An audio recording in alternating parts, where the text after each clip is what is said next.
Boa noite a todos e a todas. Começaremos hoje mais uma live. Hoje o tema é abuso sexual, impactos e prevenção. Só aguardando as meninas chegarem.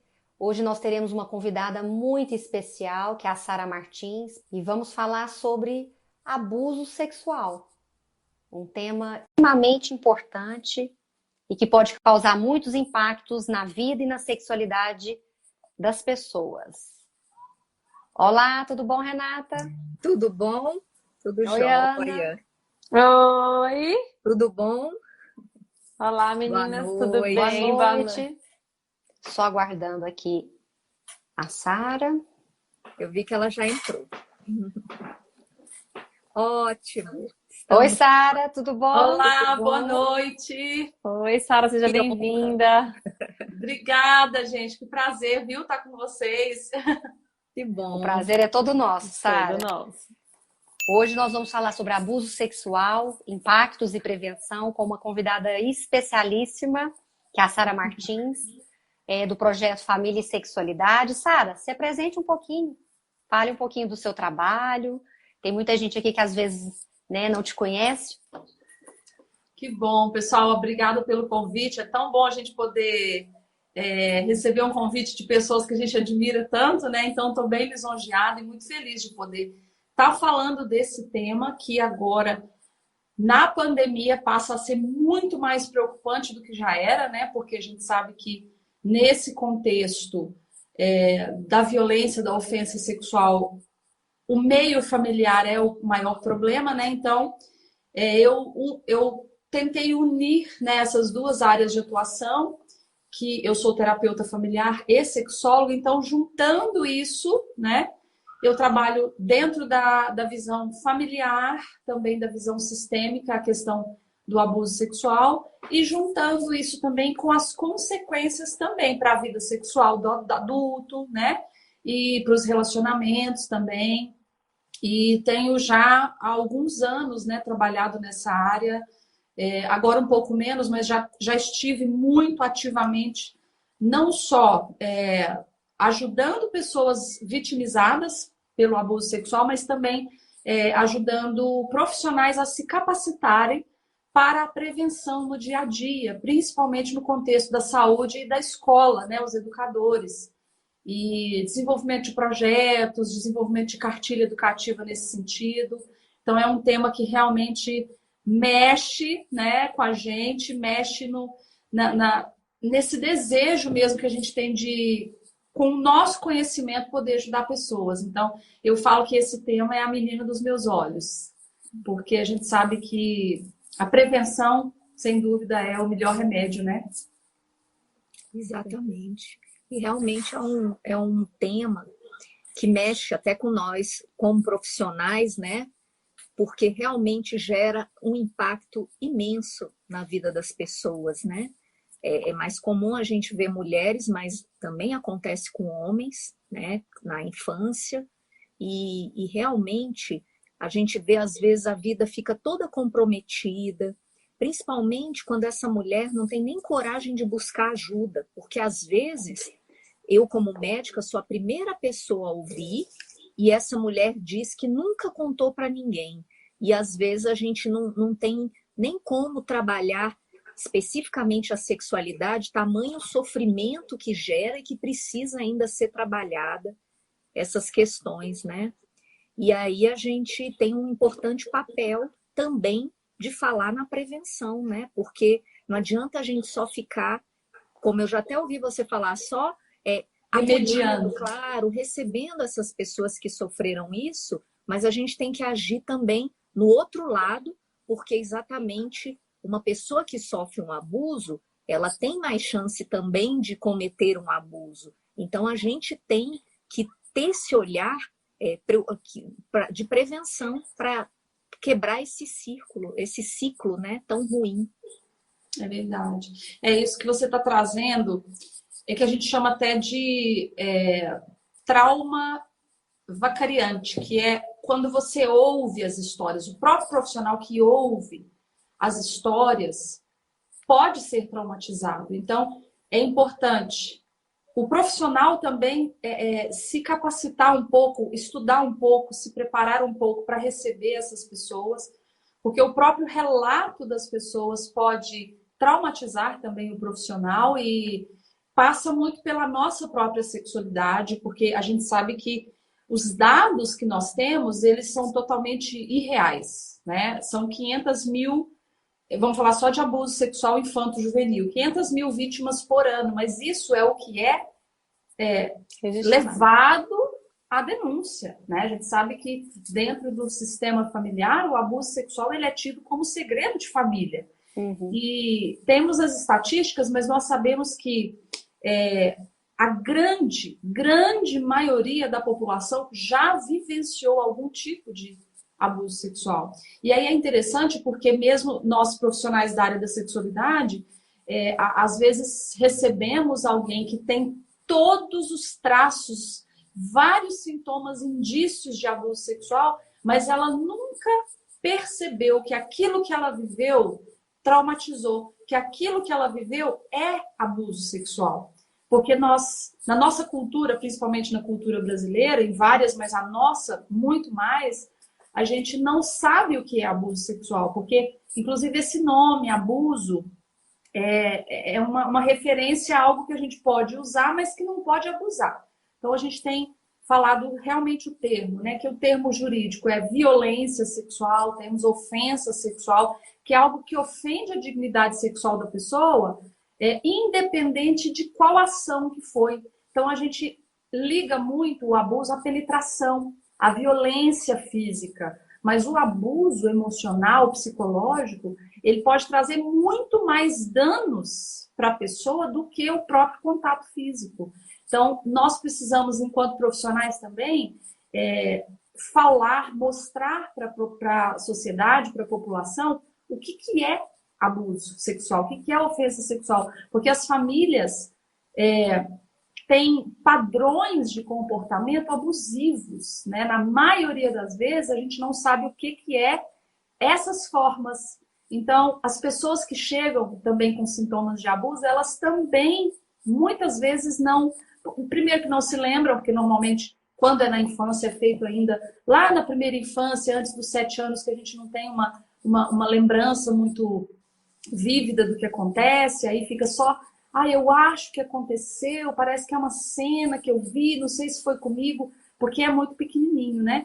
Então, a gente tem essa dificuldade também de conceituar, né, o que é o abuso sexual e por isso que é tão difícil para a gente também, enquanto profissional, lidar. Porque se não nós, alguém do nosso sistema viveu, né? Alguém muito próximo a nós passou por uma situação de abuso e nós precisamos falar sobre isso. Porque tem pessoas sofrendo, igual a doutora Renata falou, pessoas sofrendo sem nunca ter contado para ninguém. E isso, né, do que a gente está falando aqui, uma das dificuldades realmente é na questão sexual, né? É nesse contato, principalmente da intimidade, que a pessoa que passa por violência sexual, ela tem uma dificuldade muito grande de se entregar, de confiar, né?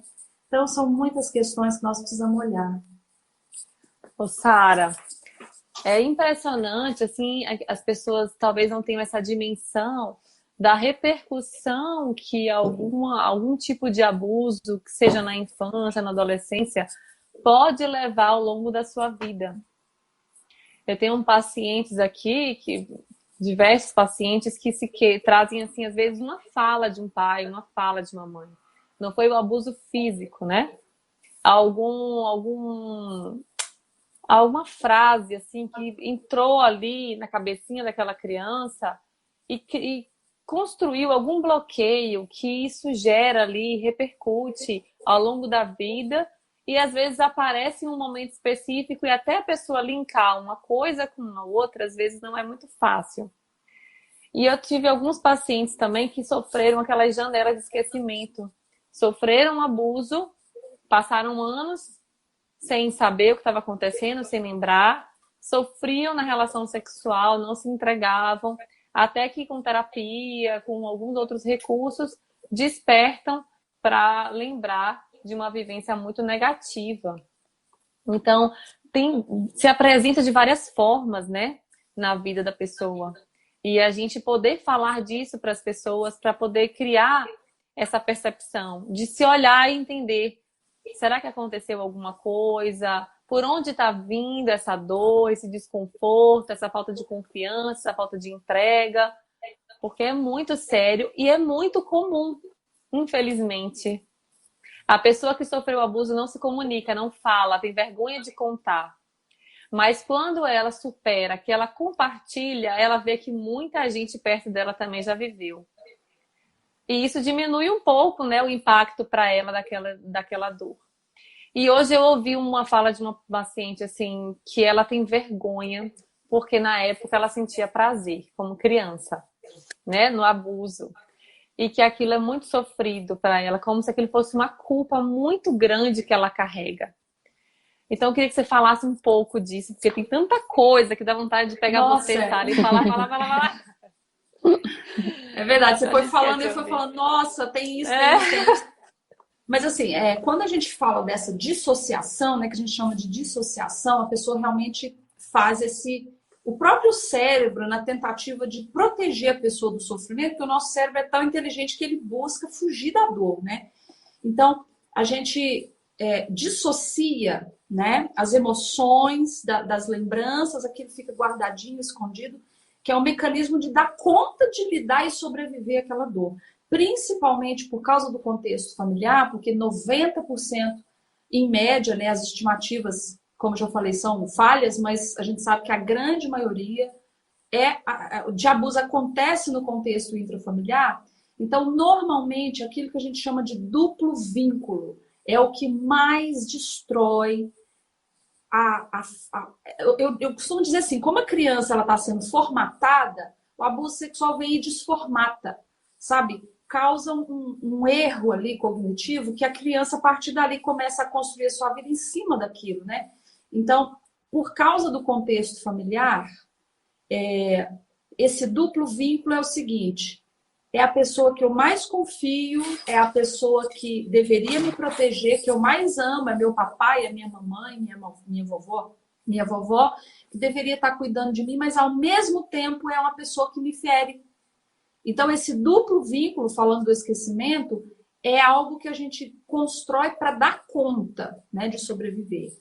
E muitos, obviamente, ficam com esse lapso aí a vida inteira. Outros têm alguns relances, mas tem uma coisa específica, principalmente puxando aí a sua área da fisioterapia, a nossa mente esquece, né? Isso fica guardadinho lá no inconsciente, no subconsciente. Às vezes acessamos algumas lembranças, algumas sensações, mas o corpo não esquece. Então, a nossa memória muscular, celular, principalmente falando dos órgãos sexuais, eles não esquecem, né? Então, a gente vê tantas disfunções sexuais, né, que afastam realmente a pessoa de qualquer contato íntimo. É tão interessante, porque muitas vezes, quando a gente fala de relação, às vezes as pessoas elas não se lembram, mas tem um toque, tem um jeito, tem alguma coisa que dá um gatilho, né? Às vezes é uma porta que bate de um jeito, é uma luz, é um cheiro, às vezes é o marido ou a esposa que encosta daquele jeito que... Então, o nosso corpo, ele não esquece. Então, dentro dessa questão aí que você traz da pessoa falar, né? É muito importante saber para quem falar, e aí a gente entra numa questão do pertencimento. E dentro do trabalho nosso, para ajudar, auxiliar pessoas, tanto vítimas quanto vitimizadores, que é esse acolhimento, principalmente ensinar que teve prazer, teve sensações prazerosas, porque no desenvolvimento do corpo da criança, ela está exatamente, normalmente, naquela idade, né? Ali a idade dos 4, dos 5 até os 7, quando o prazer da criança vai para o genital. Antes era na boca, tudo a criança leva para a boca, tudo ela quer pôr na boca, depois é pegar, né? Depois é começar a andar, depois o prazer da criança vai para o genital. Então, às vezes, uma sensação ali de tocar, eu costumo dizer que se não tiver violência, se não for algo muito forçado, é claro, se eu passar a mão aqui, ó, na minha mão, não é prazeroso? Uma sensação de carinho, gostosa. Agora, imagina num lugar onde tem 8.000 terminações nervosas, que é o clitóris ali da menininha, né? A glândula do pênis ali do menino, né? Com aproximadamente aí metade disso também, dá prazer. Então, a gente tem que ir desconstruindo isso, principalmente essa questão da culpa. E principalmente por causa do duplo vínculo. Como que eu senti prazer em permitir que o meu pai me tocasse dessa forma? Gente, isso desconstrói a mente do ser humano de uma tal forma que é só quem vive, né, para entender, obviamente, mas a gente que ajuda essas pessoas, nós precisamos ter, porque eu estou me prolongando muito, né, mas só para finalizar, tem uma questão que é a revitimização. A criança passa pelo abuso, depois ela vai contar, ninguém acredita nela, ela apanha, ela está sendo revitimizada. Aí, de repente, ela vai para o psicólogo pergunta, mas por que você não contou? Está sendo revitimizada. Aí vai para outro lugar, mas, né, então assim, ela vai sendo revitimizada. E isso, dentro do que traz prejuízo para a nossa vida, é um dos piores, porque aí a criança, né, o adolescente, até chegar à fase adulta, ele entra numa dinâmica de abuso e de desproteção e vai buscar, com todas as forças, inconscientemente, entrar naquele mesmo padrão de abuso. Sara, você falando, a gente vai divagando, entendendo a dimensão que é a violência sexual e como que ela esteve tão presente ao longo dos séculos, né? Presente e persistente, né? E você falando aí, né, de toda essa questão, eu vejo muito essa questão da violência sexual como uma bomba atômica, explode e são estilhaços para todos os lados. E a gente sabe também que as questões psiquiátricas, né? A gente sabe que tem um componente genético que a pessoa pode ter, mas tem a questão ambiental que pode desencadear esse gene, né? Porque nem todo mundo vai desenvolver. E a gente sabe que a violência sexual ela pode sim ser um gatilho importantíssimo, né, para as questões mentais. Então, não são só questões sexuais, questões de autoestima, né, depressão, ansiedade, enfim, todas as doenças mentais podem vir mediante essa questão da violência sexual. Como é que você trabalha tudo isso? Como é que você tem visto, né, essa questão tão ampla? É interessante que recentemente eu fiz um curso de extensão nesse tema pela Universidade Federal de Santa Catarina. E eu fiquei estarrecida, porque eles trazem, eu não me lembro se foi uma pesquisa realizada por eles ou se foi de outra fonte, mas é no material do próprio curso da universidade. Eles trazem que de 45% até 50% dos transtornos mentais tem envolvimento de abuso sexual.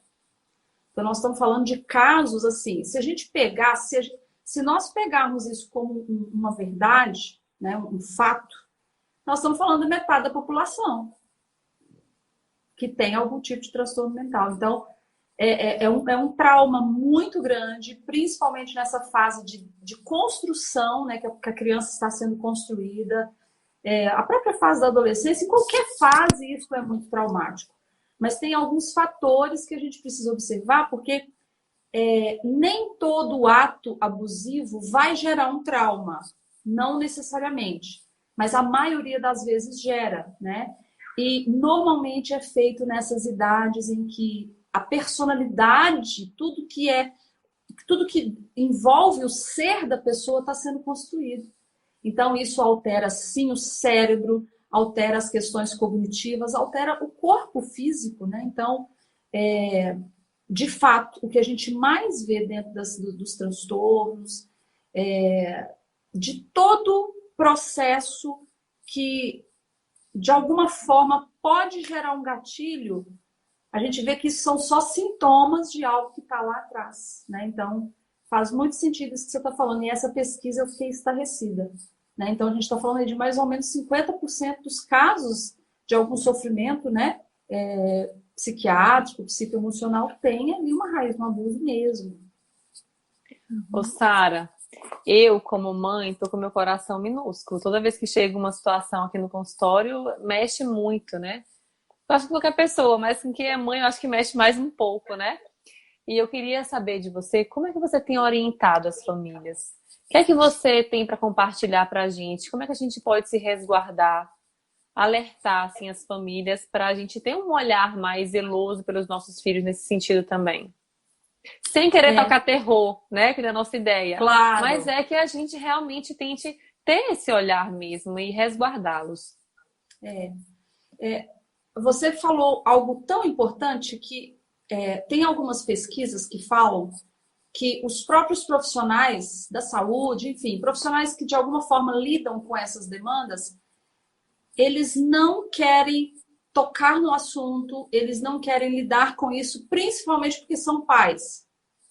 Então, é insuportável lidar com a demanda de alguém imaginando que aquilo pode acontecer com o filho, né? Então, isso é outra questão que a gente precisa avaliar, porque se a gente cuidar na educação, né, para educação em sexualidade, que eu resumo assim a educação em sexualidade num treinamento cognitivo comportamental que empodera a criança a ter mais consciência de si, do outro e dos perigos à sua volta. Para mim é isso que é educação sexual para prevenção, né? Não é colocar terror na criança. E aí a gente entra em outra questão, você falando como é que eu lido com as famílias, é porque dentro da questão sistêmica nós temos algo que também chama-se o ciclo do abuso. Aquela mãe, principalmente as mulheres, os homens também, mas aquela mãe que normalmente fica mais ali para o cuidado e para a educação das crianças, né? Aquela mãe que sofreu, que foi vítima de algum tipo de abuso sexual, ela se vê impossibilitada de proteger. Por quê? Porque não dá conta de tocar no assunto, não dá conta de mexer nesse tema e principalmente porque negacionismo o tempo todo. Não, isso não vai acontecer com meu filho, com a minha filha. Isso aconteceu comigo porque foi eu que permiti ou alguma coisa desse tipo, mas fica negando. Então, primeira coisa é alertar as famílias de que violência sexual não escolhe religião, não escolhe classe social, não escolhe nada, cor, nada. A violência sexual pode estar, né, ou todas as famílias, toda a configuração de família está sujeita. Então, esse é o número 1. E dentro disso que nós estamos falando, eu acho que é muito importante a gente começar a mostrar para a família que a própria cultura da família estimula o abuso sexual. Né? A gente tem, por exemplo, aquelas culturas familiares que até mesmo mais na zona rural é muito estimulada, que é meninas muito novas começarem já a se relacionar e para a família está tudo certo, né? A iniciação sexual muito jovem dos meninos, isso dentro das culturas familiares, é um presente que o pai dá para a criança, né? Fez 10 anos de idade, já leva para casa de prostituição para ter uma iniciação sexual. Isso é um trauma, né? Isso é violência sexual mesmo. E é claro que a questão de gênero, as meninas sofrem muito mais, mas os meninos também, né? E algo que a gente vê, a própria relação dos pais também já é abusiva, e aí isso alimenta mais o abuso sexual. A gente vê famílias, infelizmente, muito pobres, ou que às vezes tem 1/4 ou 2 para a família inteira, né? A gente vê crianças que são abusadas psicologicamente porque veem os pais fazendo sexo, ouve. E aí nem entro na questão de famílias mais desestruturadas, mas famílias estruturadas mesmo, que o filho, a filha às vezes dorme no mesmo quarto e o pai e a mãe ali de madrugada, não, vamos fazer sexo aqui rapidinho, ninguém vai, ele tá dormindo. Esses dias eu fiz uma enquete nos meus stories perguntando, né? Quem aqui já ouviu pai e mãe fazendo sexo? Ou já viu? Muita, maioria. E quem fingiu que estava dormindo? Ficou quietinho fingindo que estava dormindo. Muitas pessoas também. Então, isso também é abuso, né? Músicas, piadas dentro da família. Que isso vai... Porque a gente tem 2 tipos de trauma. A gente tem trauma por intensidade, algo muito marcante, e a gente tem trauma por repetição. Todo dia a criança ouve uma música obscena, aí de repente tem algo ali dentro da família, de repente tem um toque, tem algo. Isso vai gradativamente desintegrando, né, a vida da criança. Então, resumindo aqui, o que eu faço com as famílias, normalmente, é principalmente trazer essa visão do que é abuso e o que isso pode gerar na vida da criança e como a família mantém esse padrão de abuso. Porque eles também não sabem. Né? Não sabem, por exemplo, que uma criança de 5, 6 anos de idade, que seja de 10, de 12, ouvir como é que chama? Funk? Agora me fugiu aqui o nome. Desses pesadões que está usando, que é só letra de sexo. Né? Quando eu morava num outro bairro aqui, eu ficava impressionada, porque tinha algumas meninas, umas 2 ou 3 filhas, de 5, 7 e 10, por exemplo, uma escadinha. E todo final de semana era música de funk obscena, a tarde inteira, com churrasco, a família, e elas dançando, rebolando. Isso é abuso.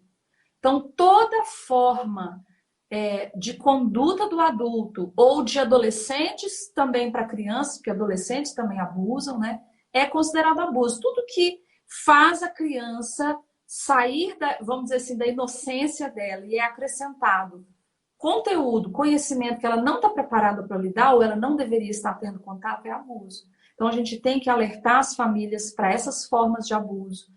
Deixar a criança ver pornografia. Tem crianças hoje, principalmente na pandemia, que estão praticamente 10 horas por dia com o celular na mão. Né? E as famílias não se atentam para isso. Não é proibir, é dialogar, é ensinar, é supervisionar. Então, as famílias, elas contribuem, né? Elas contribuem. E as mães, principalmente, que não conseguem proteger os seus filhos, incentivá-las a buscar ajuda. Primeiro, para olhar para si, né? Porque a sexualidade da criança se desenvolve no meio da família, principalmente até os 7 anos de idade. Então, a gente precisa ensinar essas famílias a ajudar a proteger mesmo. Então, essas orientações de mostrar para a família o que é abuso sexual, eu acho que é o primeiro passo. Sara, você falou dessa questão do ciclo, né? Como quebrar esse ciclo do abuso, né? A pessoa, ela foi abusada e ela pode vir a abusar. Como quebrar definitivamente esse ciclo que pode ser transgeracional, né?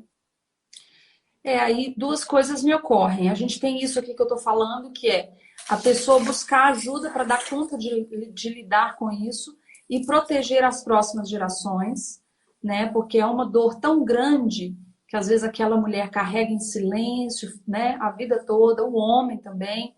Buscar ajuda especializada. Não é contar para qualquer pessoa, é buscar alguém que vai dar conta de ouvir o que você tem para contar, né? Segunda coisa, a pessoa que tem esse ímpeto ou essa inquietude e muitas vezes tormento de sentir atração por criança ou de alguma forma ter esses pensamentos intrusivos, né? Ter esse tipo de inclinação, ela também precisa buscar ajuda. Também buscar ajuda de alguém que vai dar conta de ouvir o que ela tem para falar sem julgar, para ajudar que ela não se torne uma vitimizadora. Porque uma coisa é a gente ter um pensamento, um desejo, ou até mesmo pensamentos que são intrusivos. Muita gente, isso também é causa de problema sexual. Muitos casais, às vezes, durante o ato sexual, vem um pensamento intrusivo, e aí, principalmente o homem perde a ereção, a mulher. Então, tem que buscar ajuda, porque aquela pessoa que ainda não cometeu nenhum tipo de vitimização, ela pode receber ajuda para ela não vir a vitimizar. E, claro, aquela pessoa também que já vitimizou, ela também precisa buscar ajuda para ela não fazer outras vítimas. Então, tudo passa por uma questão de... Só que aí também é um ciclo. Nós precisamos ter profissionais que dão conta de lidar com isso, né? Para que essas pessoas, mas existem. Então, procure, busquem. Pode chamar, né, que eu passo contato de pessoas que eu sei que dão conta de ouvir o que as pessoas têm para falar e ajudar. Então, a gente rompe esse ciclo buscando ajuda para aquilo que eu não dou conta sozinho, né? E principalmente isso que a gente está falando, a educação, né? As famílias se posicionarem pela não cultura do abuso sexual em casa e diálogo. Tem que educar essas crianças para saber o que é abuso, né? Principalmente a síndrome do silêncio, que é um monte de situações que contribuem para a criança não contar. Por exemplo, a principal é a criança não consegue pronunciar pênis e vagina. Porque foi ensinado que é feio, que é sujo, não põe a mão, não fala, pelo amor de Deus. Poxa, alguém tocou na minha vagina, alguém tocou no meu pênis, ou no meu bumbum, ou no meu corpo de uma forma diferente, mas eu não posso contar, porque a minha mãe vai brigar comigo, porque aquela parte é feia, aquela parte é suja, então eu não posso nem falar. Se eu contar que alguma coisa aconteceu, aí vai me matar de bater. Então, olha como que a família contribui para o abuso sexual. Lidar com as partes do corpo com naturalidade, né? Explicar onde pode tocar, onde não pode, quem pode, em qual situação. Ensinar as crianças a falar não quando elas querem falar não. Porque na nossa época, né, criança não tem querer. Engole o choro que calado você já está errado. Não, criança tem querer sim. Tem que ensinar a se expressar, tem que falar o que gosta, o que não gosta. Outra situação que quebra muito o ciclo do abuso é quando a família se posiciona em favor da criança. Porque quando a criança vem contar, normalmente, temos algumas exceções, mas normalmente a família quer proteger aquele que abusou. Não, mas é o meu pai, não, mas é o marido, é o vô, é o tio, é o irmão, meu irmão vai para cadeia, como é? E aí protege a família e desprotege a criança. Esse é o pior abuso de todos. O abuso que mais dói não é o abuso sexual cometido, é a criança não achar refúgio nos pais quando ela vai contar. Então são ações que a gente vai quebrando esse ciclo, né? Mas a educação em sexualidade é a principal arma. E Sara, às vezes os pais não falam, né, nada no momento certo, porque a gente tem que ver o outro lado, né? Eu vejo algumas mulheres com disfunções sexuais, com problemas sexuais, por fala dos pais muito ríspidas no momento que acontece alguma coisa. Por exemplo, um jogo entre crianças, pegou o menininho vendo, né, a menininha, e aí a família faz um escândalo que a criança percebe, ou ela se tocando sozinha, ou como uma paciente recente minha, eu vi um filme pornográfico, a minha família se reuniu comigo e eles falaram que sexo era tão errado, tão ruim, que ninguém nunca podia, que eu demorei muito para beijar. Tudo eu achava horrível, porque eu fiquei com aquilo na cabeça que me envolver com o homem era a pior coisa que podia existir. Então, esse meio termo, como que a gente trabalha aos poucos para não ir para um excesso, para não digo nada ou exagero, né? Como seria isso? É muito bom isso que você falou, porque isso também é uma forma de abuso. Porque a sexualidade da criança se desenvolve na família. Voltando aí para falar da família, mas já nesse tema, nós precisamos entender que a sexualidade da criança, ela se desenvolve dentro da família. É do 0 aos 7, não é aos 20, não é aos 18, é até a vida toda, mas começa lá, né? Então, essa educação para a sexualidade, ela tem que, primeiramente, naturalizar a descoberta do corpo. Porque assim como a criança, ela está descobrindo a mãozinha, o pezinho, ela vai descobrir os órgãos genitais. Isso precisa ficar claro dentro da família, para que a família auxilie a criança a lidar com essas descobertas, não é tolir. Então, ao invés de... eu costumo dizer que a reação dos pais é muito pior, é muito mais traumático para a criança do que o fato de que às vezes ela viu alguma coisa e foi reproduzir, ou qualquer tipo de efeito na vida da criança. A forma com que o pai reage, a mãe reage, é muito pior. Então, às vezes, os pais eles têm medo de incentivar, né? Mas todas as vezes nós só incentivamos, lógico, quando isso é um incentivo muito aberto, às claras, né? Mas quando a gente tem um pai, uma mãe ou qualquer cuidador que faça função paterna e materna, até mesmo os educadores, que não nega o desenvolvimento sexual da criança, mas conduz, ajuda a criança a ir ajustando. Então, por exemplo, é normal a criança ali por volta dos 3 anos e meio, 4, já começar a mexer ali nas partes íntimas? Sim. Por quê? Porque tá gostosinho. Tem uma sensação boa ali, tem uma cosquinha, tem uma coceirinha, né? A gente até tem uma brincadeirinha que a menina chega para a mãe e fala: mãe, você já mexeu na sua pepeca? Tão gostoso. Olha que pureza, que inocência. Nós temos que naturalizar que essa descoberta, ela não tem conotação sexual propriamente dita, né? De erotismo adulto, de pornografia, de masturbação. É uma descoberta. Então, precisamos ajudar a criança a lidar com isso. Filha, a mamãe entende que é gostoso, que tem uma sensação boa, mas você, criança, tem tantas outras coisas boas para a gente fazer também. Então, a mãe, o pai ou qualquer pessoa, viu? O professor na sala de aula também, que quando eu dou curso nas escolas, eles ficam loucos, né? Que a criança está se masturbando, será que está sendo abusada? Calma, a gente precisa buscar indícios, outros, se está sendo abuso ou não, né? Assim, se apresentar outros sintomas. Se tiver em excesso, né? Se tiver imitando alguma cena que possa parecer algum ato duvidoso. Agora, o simples fato de estar tocando o corpo, de estar na descoberta, isso é natural, mas a família precisa auxiliar a criança a lidar com essa energia, né? Então, explicar que ela não pode fazer isso em público, explicar que se ela fizer isso com as mãos sujas, ou ela pode se machucar, tomar cuidado, porque o corpo dela é precioso, é lindo. Olha, eu estou tirando a negatividade do órgão sexual, né? É lindo, né? Crianças pequenininhas que ainda às vezes não ligam, elas têm que saber o nome, pênis, vagina, tem. Mas no lúdico você ainda pode falar pipi, pepeca, mas começou a crescer, é pênis, vulva, vagina, né?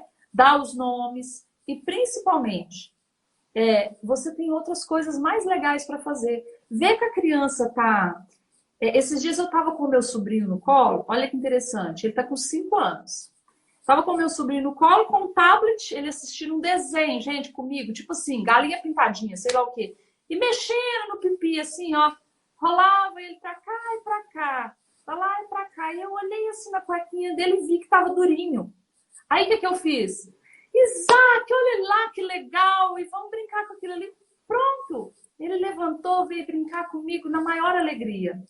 Então, tirar a atenção da criança do estímulo, né? Do estímulo genital ali, da manipulação. Incentivar a criança a fazer atividade física, porque as crianças elas ficam muito dentro de casa, reprimidas, principalmente agora na pandemia, que é gastar energia. E quando a criança ela tem um sistema familiar tenso, ela busca muito esse prazer do toque genital, porque dá prazer, dá uma sensação gostosa. E muitas têm, inclusive, o orgasmo, crianças pequenas, pequenininhas, né? Muitos professores, pais relatam, vira até o olhinho assim, né? Fica molinho. Por quê? Porque isso é bom para o corpo. Então, a família que está muito tensa, que o casal está brigando, ou que a criança está... tem que observar isso e ir ajudando a criança a lidar melhor. Né? Então, é não demonizar isso, mas é instruir. Né? Porque não é que é natural que a gente vai deixar correr solto. Não. Ninguém pode tocar em você. Eu sei que você tem descoberto o seu corpo. A mamãe sabe que é legal tocar aí. Ninguém pode tocar, nenhum adulto. Você não pode tocar no de ninguém. Então, são limites que a gente vai colocando. Tem que ter muita paciência. Porque tem pai e mãe que acha que vai ensinar uma vez e a criança aprendeu. Não. Educar é repetir, repetir, repetir. Então, não sei se eu respondi. Ficou alguma coisa que será que eu poderia contribuir? Não, Dentro dessa questão de como lidar com o toque genital? Eu acho que os pais têm que se preparar para estar muito tranquilos na hora dessa conversa. E se é uma coisa constante, né, na hora do banho, não esperar alguma coisa muito, muito importante acontecer ou que pareça traumática para os pais, está sempre conversando, se vê alguma cena, respirar fundo para responder com tranquilidade, né? Então, todo esse cuidado de não causar traumas para um lado ou para o outro, né? Porque às vezes a gente vê, eu tento tirar essa carga, né, dos pais no sentido de pessoas adultas, porque é difícil, né? Porque às vezes um pai que conversa muito por um medo exagerado do abuso traumatiza. E aquele que não conversa nada, como uma paciente já me falou, por que eu com 6 anos estava na casa de um adulto sozinha segurando o pênis dele? Cadê minha mãe nesse momento? Então, às vezes, a gente também vê que, às vezes, aquela mãe não tinha essa noção e ela não pode ser culpada. É claro que ela não sabia daquele contexto, ela deixou a criança brincando na rua e não sabia que o adulto ia levar, enfim. São N situações que é muito difícil para os pais. E aí eu gosto muito quando você fala, que eu vi uma aula já sua, dos livrinhos, que pode ajudar aqueles pais, né, que estão com tanta dificuldade. É verdade. Tem algum material que pode ajudar os pais porque é lúdico, né? A gente tem que lembrar, aqui falando mais de crianças, né, que tem que ser no lúdico, né? E a gente tem muitos materiais, eu vou ressaltar aqui alguns. Por exemplo, para crianças menores, a gente tem o Pipo e Fifi, né? Pipo e Fifi, de uma forma muito lúdica, vem mostrar que as partes do corpo da criança tem que ser cobertas, tem a calcinha, a cueca, por quê? Porque são partes muito especiais, que ninguém pode tocar, explica o toque do sim, o toque do não, quem pode tocar, né? Tudo em forma rimada, que o pai e a mãe pode contar para a criança. Tem esse aqui, especialmente, ele é vendido, mas tem o caderno de atividades dele que é gratuito. E vocês podem baixar lá no pipififi.com mesmo, .br. Eu gosto muito. Tem também alguns aqui de prevenção, que a gente está falando, né? Tem esse livrinho da Leila, que eu acho sensacional. É uma baleia que foi nadar sozinha e, de repente, vem o senhor polvo e toca nos cabelos dela, corta o cabelo dela. Então, assim, é bem lúdico. E esse aqui eu gosto muito porque esse ensina a criança a ter coragem de contar, né? De sair correndo e contar para um adulto de confiança. Eu gosto muito também, Não Me Toca Seu Boboca. Você vê que é tudo lúdico e a criança aprende, só que não adianta eu contar uma historinha dessa aqui uma vez na vida. Né? Isso aqui tem que ser repetitivo, mas não repetitivo nesse sentido de ficar... Não, uma semana você conta um livrinho, na outra semana vamos assistir um desenho, na outra semana vamos fazer massinha de farinha de trigo com água, montar o corpo humano, vamos fazer o pipi e a pepeca também, não só os braços e as pernas, e vamos lembrar, como que chama aqui, né? Quem pode tocar, lembra que não pode tocar, vamos fazer agora a calcinha e a cueca, porque tem que ficar guardadinho, né? Aí um outro momento você conta outra historinha. Tem também aqui o Meu Corpinho, Meu Corpo, Meu Corpinho, muito legal também. Esse aqui do Antônio, eu gosto muito também para crianças maiores poderem ler, que já é um livro um pouco com mais histórias, mas é muito legal esse do Antônio, porque a gente vê que todos os livrinhos é de menina e esse é de menino, porque menino também sofre abuso. Né? Então eu gosto muito desse aqui para os meninos, porque a gente foca muito nas meninas, né? Tem alguns materiais gratuitos também, tem o Kiko e a Mão, que é gratuito, um livrinho que vocês podem baixar. Eu gosto muito desse materialzinho aqui do Plenarinho, Seu Corpo, Sua Casa, Turma Plenarinho contra a Exploração Sexual, e tem também o ECA, que ensina, o Estatuto da Criança e do Adolescente, que ensina crianças maiores também, pré-adolescentes, adolescentes, a se protegerem. Esse é no plenarinho.leg.br. Sem contar, gente, se você entrar no YouTube e digitar lá, prevenção do abuso sexual infantil, tem desenhos, tem contação de história. Por exemplo, esse Kiko Pipo e Fifi tem a contação de histórias. E a nossa cartilha também, né? A cartilha que eu desenvolvi, Abuso Sexual, Vamos Parar Esse Mal, que são dicas práticas mesmo para a família, né? Aí a gente tem aqui, por exemplo, aquilo que eu disse, né? Construindo também a autoestima da criança, o diálogo, porque a gente sabe que as crianças mais vulneráveis são aquelas que buscam afeto, né? Que não tem em casa, principalmente na figura paterna e materna, né? Aí tem aqui como é que reage a perguntas sobre sexo e sexualidade, que é muito interessante. Ensinar a criança a dizer não, né, que a gente já falou. A criança tem que saber as partes do corpo, quem pode tocar, em qual situação. Ensinar a criança a discernir situações de perigo, principalmente pelas sensações do corpo. Se o coraçãozinho bate acelerado, se dá vontade de chorar, né, se sente medo, porque as crianças menores, às vezes, elas vão precisar saber essas sensações, né? Temos aqui também a diferença entre surpresa e segredo, cuidado com visitas e passeios. Gente, chegou gente na sua casa, você precisa, não é entrar em pânico, mas é olhar seus filhos, tem que cuidar, né? Tem que ensinar para a criança que ninguém pode mexer com ela durante a noite, ninguém, nenhuma pessoa, né?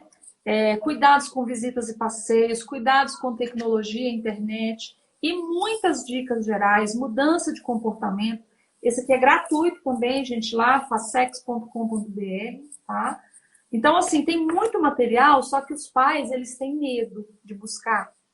Mas não podemos ter medo, né, gente? Temos que buscar esses meios. Uma historinha que você lê com seu filho pode salvar a vida dele, que a doutora Renata contou, da moça. Por que eu estava à tarde na casa de um homem segurando o pênis dele? Se essa criança, ela vai sendo treinada, ensinada, toda semana, ou em qualquer contexto que for, tá tirando a roupa, tá peladinha, no clube, olha lá, por que protege, né? Ou vamos fazer uma brincadeira, vamos ler um livrinho, tudo isso vai ajudando a criança a pelo menos discernir isso aqui tá errado. Isso aqui que está acontecendo comigo, a minha mãe já me ensinou que se alguém pedir segredo, eu tenho que sair correndo e contar para ela. Se alguém falar que vai fazer algum mal com a minha família, vai matar meu cachorrinho, vai matar minha mãe, vou matar você, é mentira. A criança tem que saber disso. Mas a gente fica negando, né? Por dor, por medo, por desinformação e por despreparo, a gente nega. Então, tem aqui todo esse material. Tem material gratuito e tem esses livrinhos que são pagos, que eu acho que vale o investimento, né? A gente precisa investir nas nossas crianças mesmo. Porque remediar lá na frente precisa de remédio para transtorno, precisa de terapia sexual, precisa de anos de psicoterapia, psicanálise, tratamento psiquiátrico, quando a gente pode resolver uma coisa na infância, né? Ô, Sara, dicas valiosíssimas. Estou assim encantada mesmo, muito agradecida por você estar aqui hoje com a gente. Eu queria fazer mais uma pergunta. Quando que a família deve acender assim a luzinha de alerta, né? Qual o comportamento que geralmente as crianças manifestam que tem que realmente ter uma atenção ali em relação a isso, né, ao abuso? Principalmente mudança de comportamento, né? A criança gostava de ir no futebol, agora ela não pode nem ouvir falar do futebol. Gostava de ir para a casa do vovô, da vovó, do fulano. Não estou dizendo que está acontecendo, mas é aquilo que você falou. Vamos ligar uma luzinha de alerta. Não é também desesperar, meu filho está sendo abusado. Não, calma, vamos observar, né? Observar a mudança de comportamento, muito no lúdico também. Os desenhos que a criança faz, né? Outra coisa que a gente tem que observar, que é muito comum, é a agressividade da criança nas brincadeiras.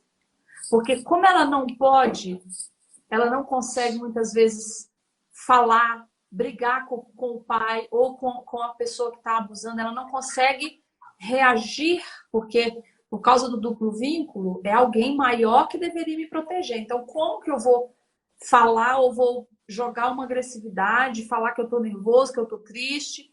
Não pode. Então, a criança, não é que ela não pode, ela não dá conta. Então, a criança desconta muito nas brincadeiras, nos animais, bate nos cachorros, fica agressivo. Isso a gente tem que observar para qualquer coisa, não é só para o abuso sexual, né? Às vezes a criança está sofrendo um bullying, enfim, está com problema na escola, com os coleguinhas, qualquer mudança de comportamento. Precisamos observar, obviamente, o corpo físico, né, os sinais da criança. Apareceu qualquer machucado, né? Por mais que a gente sabe que as crianças, conforme elas vão crescendo, a gente tem que incentivá-las a serem independentes. Elas mesmas tomar banho, porque isso também diminui, né, o abuso sexual. Elas mesmas cuidarem das partes íntimas, mas quando são crianças, os pais têm que observar céu da boca, palato, entre os dentes, porque dá, né, assim, não precisa nem explicar por quê, mas assim, é muito sintoma também, infecção de urina, de repetição, que ninguém acha a causa, que não,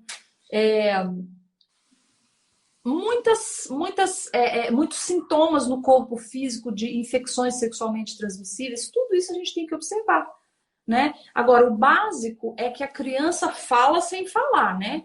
Então, observar muitas brincadeiras, agressividade e mudança de comportamento, esse é a criança que era mais brincalhona ou que não era tão retraída, de repente fica retraída. Então, a gente tem que observar mudança de comportamento da criança. As brincadeiras, a gente vê que tem a criança que às vezes fica ela fica buscando demais contato corporal, quer ficar brincando muito de pegar, é simplesmente ligar um sinal de alerta, como você falou, né? Mas principalmente as mudanças de comportamento. Rendimento cai na escola, né? Essa agressividade mesmo que eu estava falando. Criança que já começa a falar que queria morrer. Então, assim, a gente tem muitos sinais, né? Tem uns que são muito mais óbvios, mas esses do dia a dia é importante a gente pensar, né? Da mudança do comportamento. E respeitar o não da criança. Chegou, às vezes, algum tio, algum amigo, a criança ficou retraída, observa. E pergunta depois com calma, né? Mamãe percebeu que você não quis ir com o vovô, tá tudo bem, não tem problema. Por que você não quis ir, né? O vovô fez alguma coisa que você não gostou. A gente já percebe que a criança, ela muda, né? Então, a gente tem que ir observando esses sintomas. Porque às vezes a criança não quer ir com aquele tio, com aquele avô, e o que a gente faz? Menino bobo. Você tem que ser educado com todo mundo. Bicho do mato. Vai lá cumprimentar seu avô. Né? Então a gente tem que ter esse cuidado de aceitar ou não da criança. A gente que é adulto não gosta de todo mundo, imagina a criança, que é tão sincera, né? Verdade. A gente estava falando aqui sobre o desconforto dos pais, né, em relação às descobertas dos órgãos sexuais. Eu me lembro que o meu filho mais velho, quando ele teve essa fase da descoberta, e ele ficava igualzinho o seu sobrinho, vendo televisão e mexendo. Mas, menina, aquilo mexia comigo. Eu ficava tão incomodada com aquilo, aquela casa de ferro e espeto de pau, né? Falei, não, eu não posso, cuidado como você vai falar na terra. Mas, ao mesmo tempo, meu Deus do céu, não pode ficar assim. Que negócio estranho, vai lá. E aí tem todo, assim, um jeito que a gente tem que primeiro se policiar, primeiro se adestrar, né? Primeiro se trabalhar para depois chegar na criança de uma forma mais leve, mais suave, para conduzir, porque é natural mesmo. Essas descobertas são bem saudáveis também, né? E as crianças, elas vão se estimular. Elas vão. Elas só precisam ser orientadas. Porque muitos abusadores, inclusive, sabem que o momento que a criança já está com a percepção, né, que a gente já está com a mielinização ali do sistema nervoso, já chegou ali naquela região, que já está sentindo o clitóris. Então, eles sabem o momento certo de aproximar da criança. Então, esse momento também é o momento de educar contra o abuso sexual. né? Uma mãe sabe que é legal mexer aí, mas você é criança, tem tantas outras coisas legais também para você fazer. E aí já educa, né? Tem que lavar a mãozinha, não pode fazer isso em público, tem que ser no seu quartinho, ninguém pode tocar em você, você não pode tocar em ninguém. Só que a gente, como você falou, a gente tem uma imensa dificuldade, né, sobre lidar com esse tema da sexualidade. E aí você falou do sobrinho, não sei se era seu filho, seu sobrinho, mas assim, eu até brinco, eu falo, gente, que coisa melhor no mundo do que você ficar assistindo Galinha Pintadinha e ficar mexendo no pipi? Não tem nada mais gostoso não, gente, tanto que é bom pra criança, né? Só que aí os pais chegam e falam, tira a mão daí, menino, você tá doido, não sei o quê. Aquilo pra criança tá a coisa mais maravilhosa, não tá pensando em nada. Ela tá assistindo Galinha Pintadinha e mexendo no pipi, que tá uma delícia. Tá gostosinho. Então, é orientar, né? Orientar como que conduz. Mas não é fácil. É aquilo que a doutora Renata falou. Respira. Se naquela hora se assustou demais, deixa para falar num segundo momento. Mas fala, não foge, não. Porque a gente educa a todo momento. Seja por fazer alguma coisa ou pela omissão. Omissão também é o caminho que eu escolho para educar. Ou fazendo, falando ou omitindo, eu estou educando, né? Então, mas não é fácil mesmo. Aí, de repente, tem pai e mãe que não vai dar conta. Tem que buscar uma ajuda profissional também para ensinar esses pais a lidar melhor com isso, né? Verdade. Com certeza. Acho que a gente já vai cair. Meninas, agora. o horário. Sara, muito obrigada. Foi maravilhoso, uma contribuição imensa. Você falou do carinho, né, de estar aqui com pessoas que você admira. Você pode ter certeza que a recíproca é super verdadeira também. É uma maravilha ter você aqui com a gente. Que bom, e a live gente, vai ficar gravada. Viu? Muito obrigada. Eu que agradeço, viu, gente? Um abraço para vocês e obrigada pela oportunidade de a gente falar sobre isso. Foi ótimo. Obrigada. Tá Sara, um prazer. Obrigadão. Muito grata, tá? Eu que agradeço. Você aqui. Tchau, tchau. Tchau, gente. Tchau, meninas. Até mais. Beijo. Beijo.